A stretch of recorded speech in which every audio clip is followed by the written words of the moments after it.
আওয়ামী লীগের নেতৃত্ব এখনো বঙ্গবন্ধু কন্যা শেখ হাসিনার হাতে। এটা তো সবচেয়ে বড় মিথ্যা কথা।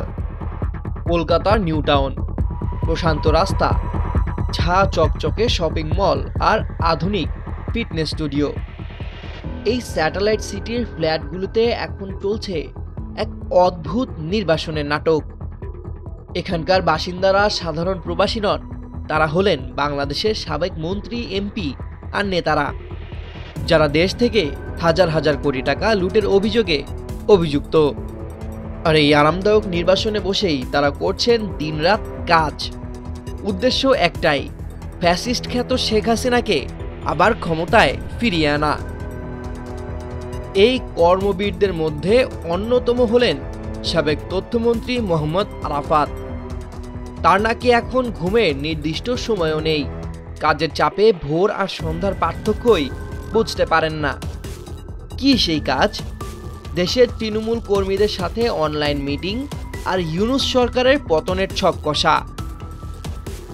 কিন্তু এই কাজের ফাঁকে তাদের জীবনযাত্রা শুনলে চোখ কপালে উঠতে বাধ্য। কক্সবাজারের এক সাবেক এমপি ভারতীয় সংবাদ মাধ্যম দ্য প্রিন্টকে জানিয়েছেন তাদের দৈনন্দিন রুটিন। ভোরে উঠে নামাজ, তারপর এলাকার অত্যাধুনিক ফিটনেস স্টুডিওতে গিয়ে তিনি করেন ওয়েট ট্রেনিং। আর তার ফ্ল্যাটমেট ভর্তি হয়েছেন পিলাটিস ক্লাসে। 30,000 রুপির বিলাসবহুল ফ্ল্যাটে থাকতে তাদের কোনো সমস্যা হয় না। সমস্যা হয় শুধু রান্নার লোক ছুটি নিলে। তখন ভিডিও কলে ঢাকা থেকে স্ত্রী নির্দেশ দেন, আর সেই নির্দেশ মতো রান্না করে তারা নতুন অভিজ্ঞতা সঞ্চয় করেন।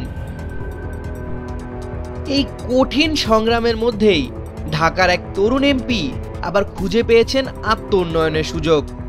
ঢাকায় থাকার সময় ব্যস্ততার কারণে যা পারেননি, সেই চুল প্রতিস্থাপন বা হেয়ার ট্রান্সপ্ল্যান্ট তিনি সেরে ফেলেছেন দিল্লিতে গিয়ে। তার মতে এমন কঠিন সময়ে মাথায় নতুন চুল গজানো এক ধরনের আনন্দের। এইসব ব্যক্তিগত উন্নয়নের পাশাপাশি চলছে দলীয় কাজ। সাবেক স্বরাষ্ট্রমন্ত্রী আসাদুজ্জামান খান কামাল নিউ টাউনে এক বিশাল অ্যাপার্টমেন্ট ভাড়া নিয়েছেন। সেখান থেকেই তিনি কর্মীদের মনোবল চাঙ্গা রাখেন আর প্রতি সপ্তাহে দিল্লি ছোটেন শীর্ষ ভারতীয় কর্মকর্তাদের সাথে বৈঠক করতে।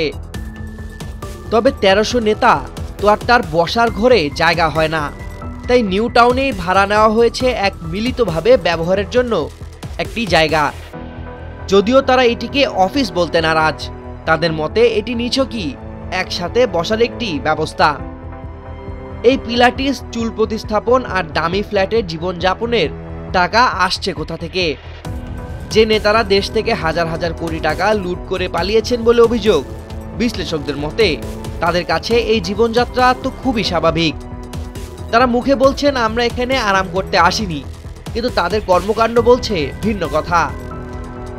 দিন শেষে মোহাম্মদ আরাফাতের মতো নেতারা যখন বলেন দেশের প্রতি আমাদের ভালোবাসা আমাদের আদর্শ, গর্ব আর দেশপ্রেমী আমাদের শক্তি, তখন তা এক নির্মম পরিহাসের মতো শোনায়। যে দেশের টাকা লুট করে তারা আজ কলকাতায় বিলাসী জীবনযাপন করছেন, সেই দেশের মানুষকে তারা আবার শেখ হাসিনার অধীনে ফিরিয়ে আনার স্বপ্ন দেখছেন। সামিউল জয়, 21 টেলিভিশন।